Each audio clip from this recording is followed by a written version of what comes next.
남편은 출근하기 전 내 머리를 쓰다듬었다. 다정했던 그 손길이 이제는 소름이 끼쳤지만 이제는 잠든 척 연기하는 것쯤은 제법 수월한 일이었다. 남편이 나가고 자리에서 일어났다. 아직 그는 전혀 눈치를 채지 못한 것 같았다. 남편의 USB와 똑같은 USB를 구하고 그 안에 내용도 그대로 옮겨둔 지 며칠이 지났는데도 USB를 살펴보지도 않은 듯했다. 물론 혹시나 남편이 USB를 버리거나 다시 볼까봐 그런 과거는 더는 열어보지 말자는 말로 상자 안에 그대로 넣고 테이프를 붙여두긴 했던 터였다. 남편은 테이프를 뜯지도 않고 상자를 그대로 두었다. 내가 정말로 다 이해하고 넘어갔다고 생각하는 걸까? 그 문제가 그렇게 과거 일이니 쉽게 덮을 수 있다고 믿는 걸까? 그의 주변 사람들이 그랬듯이 나도 그럴 수 있을 거라고 착각하는 걸까? 그렇다면 틀렸다. 나는 절대 그냥 넘어갈 수 없으니까. 이제 마음의 정리를 다 끝냈다. 미정이라고 이름을 바꾼 오수아 씨에게, 판도라의 USB 속 피해자인 그녀에게 이 원본 파일을 건네줄 예정이었다. 그리고 그와도 이혼할 생각이었다. 어차피 혼인신고도 안 했고 결혼한 지 얼마 되지 않아 법적으로 복잡할 일도 없었다. 공동명의를 해둔 청약 당첨된 아파트가 걸림돌이긴 했지만 그런 걸로 싸우면서 힘 빼고 싶지는 않았다. 그저 빨리 그와 헤어지고 싶은 마음뿐이었다. 유산 이후 아직 빈혈이 있기도 하고 운전할 에너지가 없어서 차는 가져가지 않았다. 내비게이션에 그녀에 대한 기록을 남기고 싶지 않기도 했다. 지하철을 타고 택시를 타고 경기도 A시 오늘의 반찬 앞에 도착했다. 막상 도착해서는 용기를 내지 못하고 있었다. 건너편 편의점에 앉아 커피를 한잔하면서 반찬 가게를 주시했다. 몇 명의 손님이 오가고 뜸해진 시간, 나는 천천히 가게 앞으로 갔다. 안에서 중년의 여자가 한 명 나왔다. 그럼 들어가세요. 문 앞에서 배웅하는 여자, 재훈씨가 건네준 파일에서 본 얼굴, 분명 수아씨였다. 단아한 단발머리의 그녀는 화장도 별로 하지 않은 것 같았지만 맑고 깨끗한 얼굴이었다. 그래, 미정아, 너도 오늘 일찍 마무리하고 들어가. 엄마도 없는데 고생이다. 네, 그럼 내일 봬요. 나가는 사람은 엄마가 아니라 직원인 모양이었다. 그래, 이제 이름이 미정이라고 했지. 미정씨 엄마는 어디로 간 걸까? 나는 아무도 없는 반찬 가게에 들어섰다. 어서 오세요. 그녀가 인사를 했다. 밝은 목소리였다. 나는 반찬을 고르는 척 쇼케이스를 보았다. 마감 시간 얼마 안 남아서 남은 거 할인 중이에요. 4팩에 10,000원이요. 아, 네. 나는 내 팩을 골랐다. 말을 꺼내야 하는데 어떻게 꺼내야 하지? 머릿속으로 많이 생각했는데 막상 쉽게 입이 떨어지지 않았다. 결국 계산을 다 하고도 말을 못 꺼내고 그대로 나올 뻔했다. 하지만 여기까지 온 이상 그대로 돌아갈 수는 없었다. 감사합니다. 안녕히 가세요. 여전히 밝은 목소리로 인사를 건네는 그녀. 나는 문 앞에서 돌아서며 물었다. 수아씨, 맞죠? 그 순간 마치 소나기가 내리려고 갑자기 해를 구름이 뒤덮은 것처럼 그녀의 얼굴에서 밝은 빛이 사라졌다. 누구시죠? 대답 대신 그녀는 경계하는 눈으로 물었다. 동욱씨 아내예요. 내 입에서 남편의 이름이 나오자 그녀의 눈빛에 설명할 수 없는 어둠이 스쳐 지나갔다. 그것이 슬픔인지 분노인지 아님 경멸인지 환멸인지 알 수 없었다. 이렇게 소개하려던 건 아니었지만 딱히 달리 나를 소개할 수도 없었다. 나는 아직 동욱씨의 아내이고 그의 아내이기에 판도라의 상자를 열고 그녀 앞에 서게 된 것이었으니까. 그 사람이 당신한테 한 짓을 알아요. 당신이 나온 영상을 봤거든요. 그녀는 잠시 당황하는 것 같았지만 아무렇지 않은 척 말을 꺼냈다. 그게 무슨 말이죠? 사실은 전혀 아무렇지 않은 게 아니란 걸 나는 그녀가 계산대 책상을 짚는 걸 보면서 알았다. 그녀가 지금 가까스로 서 있다는 것을. 판결문도 봤어요. 그땐 집행유예였지만 증거가 있다면 달라질 거예요. 동욱씨와 상우씨가 그날 호텔에서 찍은 영상이 USB에 담겨 있어요. 책상을 짚고 있는 손에 힘이 들어간 것이 보였다. 단발머리도 미세하게 흔들리고 있었다. 그녀는 지금 떨고 있었다. 괜찮아요, 수아씨? 그 이름 부르지 말아요. 난 이제 김미정이니까. 단호하게 말하면서 그녀는 자리를 옮겼다. 가세요. 할 얘기 없어요. 이런 반응은 예상 못했다. 그러한 영상의 존재를 알고 나면 과거에 해결되지 못한 문제를 다시 해결할 수 있으니 당장은 괴로워도 반겨주지 않을까 생각했다. 생각이 짧았다. 잘못된 판단이었다. 미안해요. 지금 잘 지내고 있는데 갑자기 나타나서. 근데 새로운 증거가 있으면 다시 싸워볼 여지가 있잖아요. 다 잊었어요. 그러니까 가세요. 그녀는 가게 한쪽 의자에 가서 앉았다. 더없이 차가운 표정 앞에 어떻게 말을 더 해야 할지 몰랐다. 잊었는데 생각나게 했다면 정말 미안해요. 그래도 가져왔으니까 두고 갈게요. 계산대 위에 USB를 올려놓고 돌아섰다. 어차피 공소시효도 끝났어요. 10년이나 지난 일인걸요. 나가려는 등 뒤에서 그녀의 목소리가 들렸다. 아뇨. 2명 이상 한 특수강간은 공소시효가 15년이잖아요. 아직 3년 남았어요. 지금이라도 고소할 수 있어요. 착각인지 몰라도 구름이 살짝 걷힌 듯 그녀의 눈에서 찰나의 빛을 본 것 같았다. 그런데 왜 이렇게까지 하려는 거죠? 남편이잖아요. 그 순간 내 입에서 냉소가 절로 지어졌다. 아직까지는 남편이죠. 하지만 곧 이혼할 거예요. 내가 알던 남편은 판도라의 상자를 연 순간 죽은 거나 다름없어요. 문을 열다 말고 나는 마지막으로 덧붙였다. 그리고 이렇게까지 안 하면 내가 그 상자를 연 의미가 없잖아요. 당신에게 도움이 되면 좋겠어요. 그녀를 만나고서야, 그녀와 대화를 나누면서야 나는 내가 판도라의 상자를 연 의미를 찾을 수 있었다. 단순히 남편의 두 얼굴을 확인하기 위해서도 혼인신고를 하기 전에 조상이 도운 것도 아니었다. 아직 과거의 참혹한 절망 속에 살고 있을 한 사람을 돕기 위해서였다. 하지만 어쩌면 잊고 살던 상처를 내가 들쑤신 건 아닌지 마음이 불편했다. 그녀가 아무런 행동도 취하지 않는다 해도 그것이 그녀의 선택일 테니 존중할 것이었다. 저기요. 반찬 가져가셔야죠. 몇 걸음 걷지 않았을 때 뒤에서 그녀의 목소리가 들렸다. 돌아보니 손에는 반찬이 담긴 비닐봉지가 있었다. 계산하고는 계산대 위에 그대로 올려두고 미처 챙기지 못한 것이었다. 나는 다시 돌아와 반찬을 건네받았다. 그녀와 손길이 잠깐 스쳤다. 그리고 이것도 필요 없어요. 그녀의 손에는 USB가 들려 있었다. 당신 남편이 죽은 것처럼 우수아도 죽었어요. 이런 영상을 내가 보고 싶을 거라고 생각했어요? 그녀의 목소리는 말라 있으면서도 물기가 있었다. 장마철에 말랐으나 마르지 않은 꿉꿉하고 버석대는 빨래 같다고나 할까. 나는 잠시 다시 내 손에 돌아온 USB와 반찬이 담긴 봉지를 내려다보다가 멀어져가는 그녀의 뒷모습을 보았다. 잠시 후 오늘의 반찬으로 들어간 그녀가 문 앞에 클로즈 팻말을 꺼낸 것이 보였다. 뭐가 이래? 입안이 까끌거렸다. 마음이 퍼석댔다. 찝찝하고 불쾌했다. 아니 그 감정들의 궁극적인 이름이 슬픔이라는 건 아무데나 들어간 카페에서 해가 질 때까지 앉아있고 나서야 알았다. 슬프고 서러웠다. 그것이 나 자신 때문인지 그녀 때문인지 알 수 없었다. 남편의 전화가 여러 번 왔지만 받지 않고 민정이 만나고 있어. 나중에 전화할게라고 메시지만 보냈다. 그리고 비애감에 젖은 나는 민정이가 아닌 재훈 씨에게 전화를 걸었다. 이 비애감에 대해 얘기할 사람이, 아니 얘기하지 않아도 괜찮을 사람이 재훈 씨밖에 떠오르지 않았다.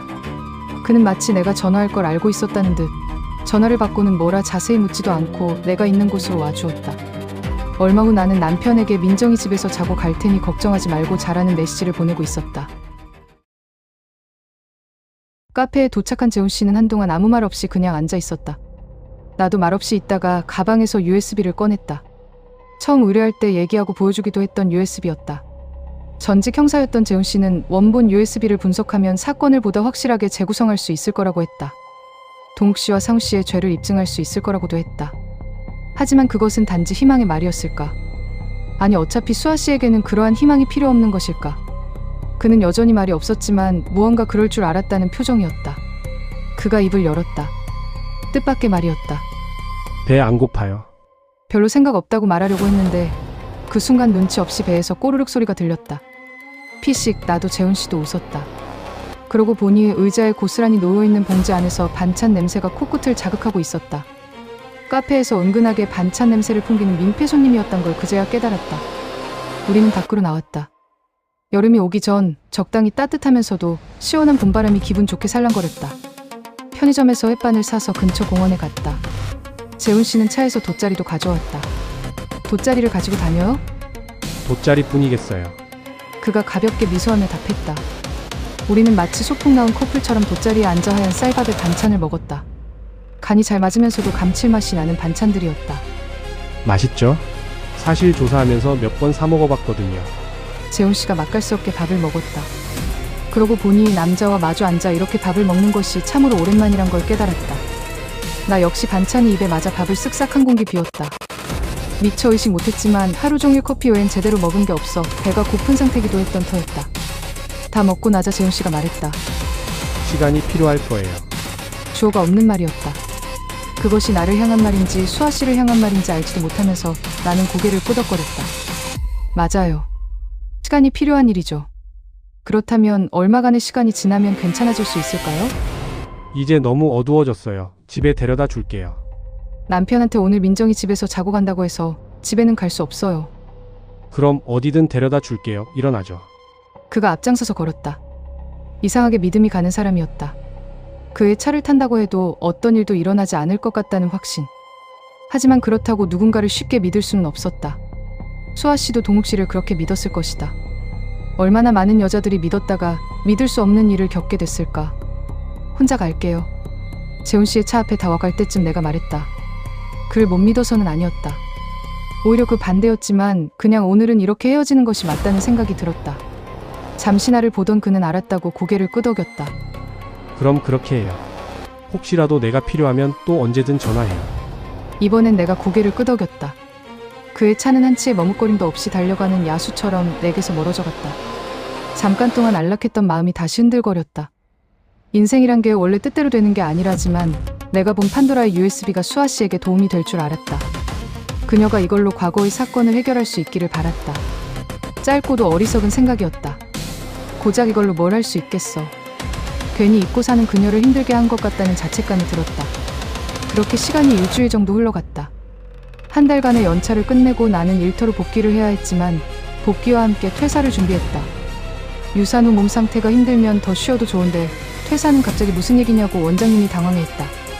아무래도 당분간 쉬어야 할 것 같다고 일할 수 있는 상태가 아니라고 솔직하게 말씀드렸다.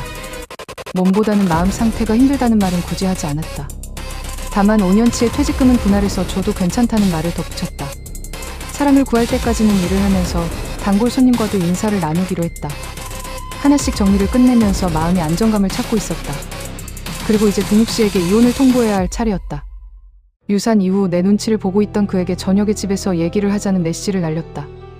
알았다고 답한 그가 일찍 퇴근해 집에 왔다. 주방 식탁에 앉아있는 나를 보자 그 얼굴이 어두워졌다. 손만 일단 씻고 올게.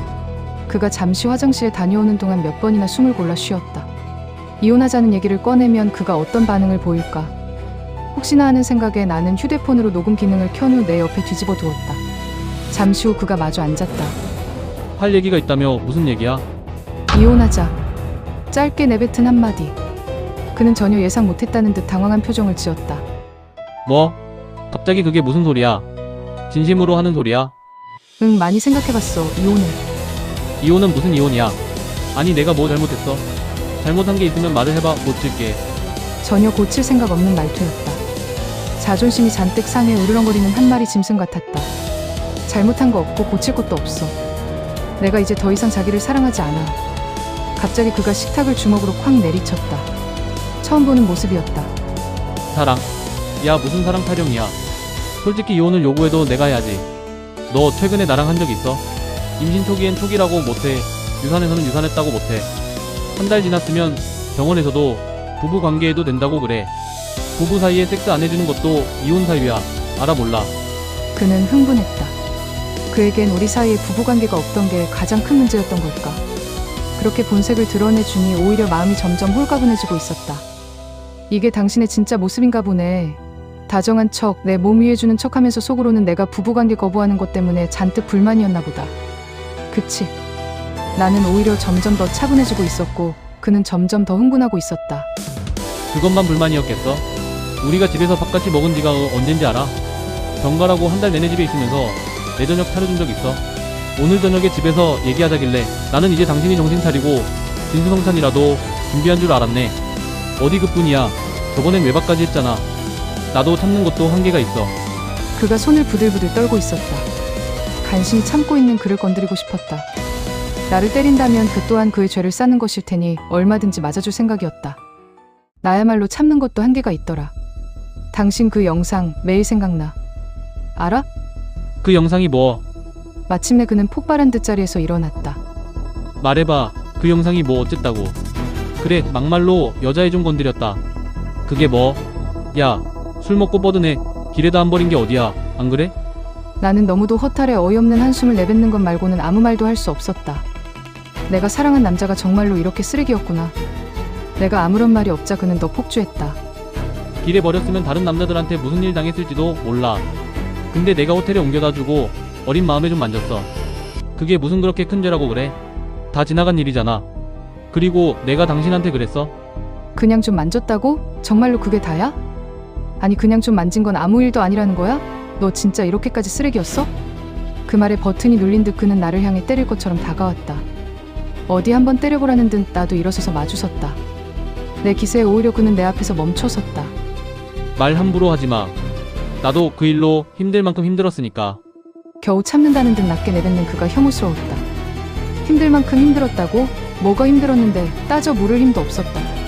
한때나마 내가 사랑했던 그가, 내 아이의 아빠였으면 싶었던 그가 이 정도의 인간밖에 되지 않는다니 수치스러웠다. 넌 진짜 인간도 아냐. 다른 사람도 아니고 후배였잖아. 그의 얼굴이 차갑게 굳었다. 하지만 이내 비열하게 웃으며 말했다. 내 뒷조사라도 한 거야? 그래, 그럼 알겠네.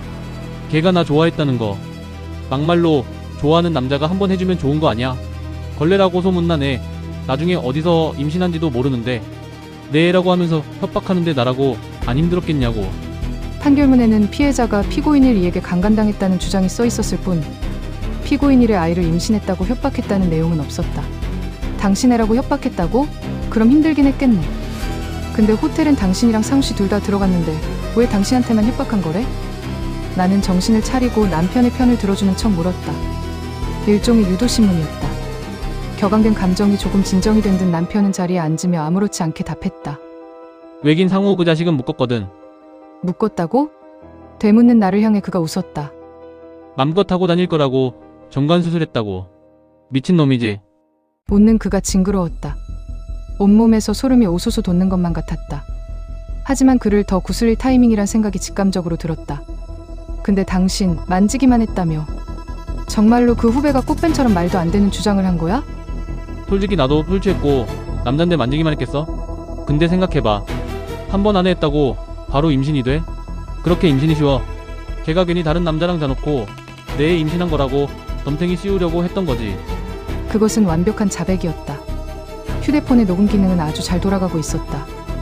나는 더 대화할 가치도 느끼지 못했다. 당신 많이 힘들었겠다 진짜.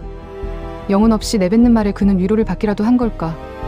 그니까 학교에서도 소문나고 그 이후에 고소당하고 까딱 잘못됐으면 지금 회사도 못 들어갔을 거야. 나도 힘들었던 과거라고. 이제 묻어두고 우리 둘이 잘 살면 돼. 응? 자기 닮은 예쁜 딸 낳아서 행복하게. 응? 나는 인간의 탈을 쓰고 얼마나 비열할 수 있는지를 실시간으로 보고 있었다.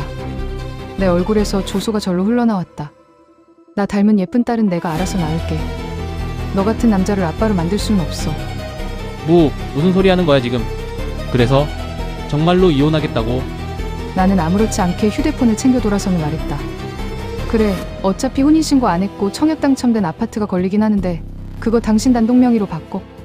돈 가지고 싸우느라 당신 계속 보고 싶지 않으니까. 단혼수에 들어간 돈은 현금으로 좀 주면 좋겠어. 집은 구하는 중이니까 빠른 시일 내로 나갈게. 그동안은 책방 내가 쓸게. 허망한 표정으로 나를 보고 있는 그에게 정리된 말을 와르르 쏟아냈다. 그에게 덧붙였다. 당신이 진짜로 힘들어졌으면 좋겠어. 그렇다고 잘못한 걸 깨달을 수 있을진 모르겠지만 내 결심이 흔들리지 않는다는 걸 깨달은 듯 그는 나를 따라오지 않았다. 다만 그 자리에 앉은 채 크게 소리쳤을 뿐이다. 너 진짜 후회하게 될 거야. 책방에 들어온 나는 피식 웃었다. 내가 후회하고 있는 것은 당신과의 결혼이야.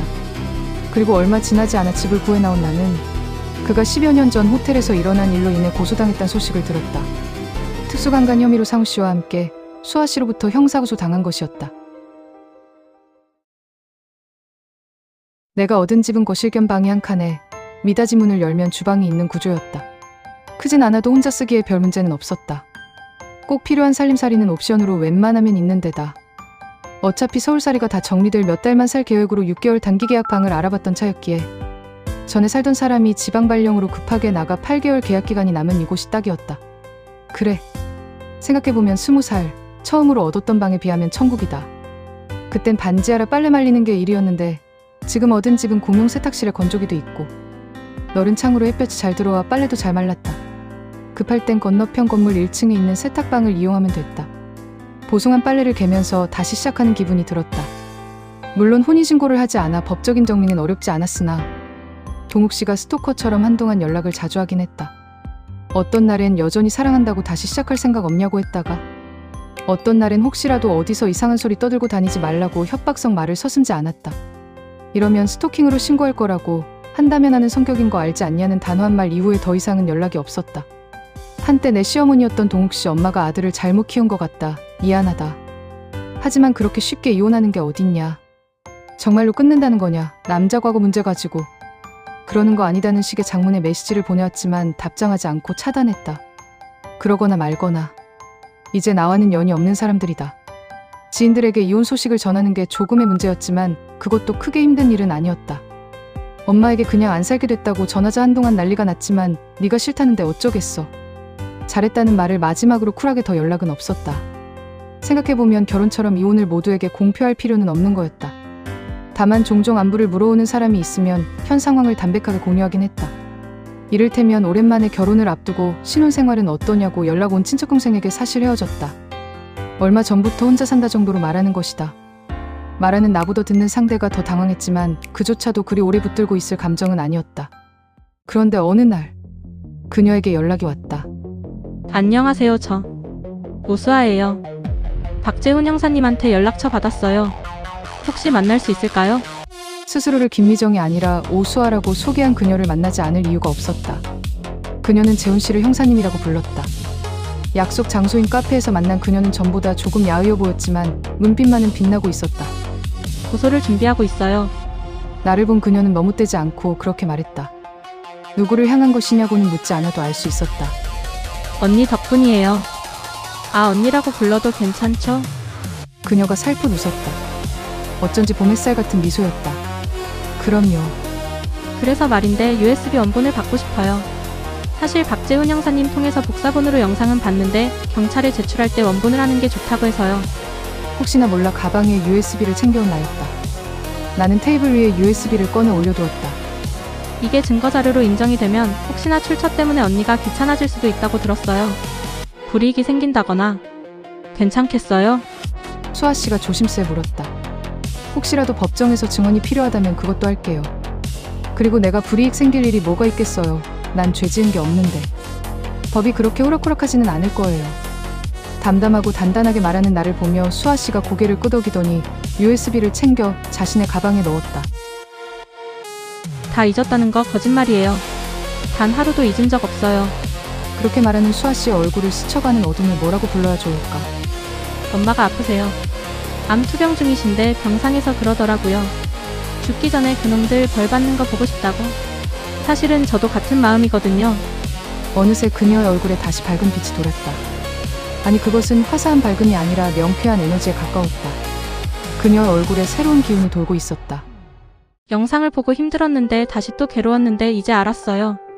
우수아는 죽었고 김미정으로 태어났다고 생각했는데 우수아는 죽은 적 없다는 걸. 나는 나를 살려줄 거예요. 행복하게 살아가게 해줄 거예요. 수아 씨의 마지막 말이 조금 떨려왔다. 눈물을 삼키는 그녀 앞에 내가 눈물을 보이고 말았다. 나는 나도 모르게 차올라 떨어지는 눈물을 얼른 훔치며 대꾸했다. 그럼요. 수아 씨는 행복하게 살고 올 리가 있어요. 도움이 필요하면 언제든지 연락해요. 새로운 이름을 짓고 싶었지만 아무것도 정할 수 없어서 엄마의 성, 김에 그냥 미정이라고 이름을 붙였다는 그녀. 하지만 다시 오수아가 되어 그들에게 맞서기로 결심한 것이다. 내 덕분이 아니다.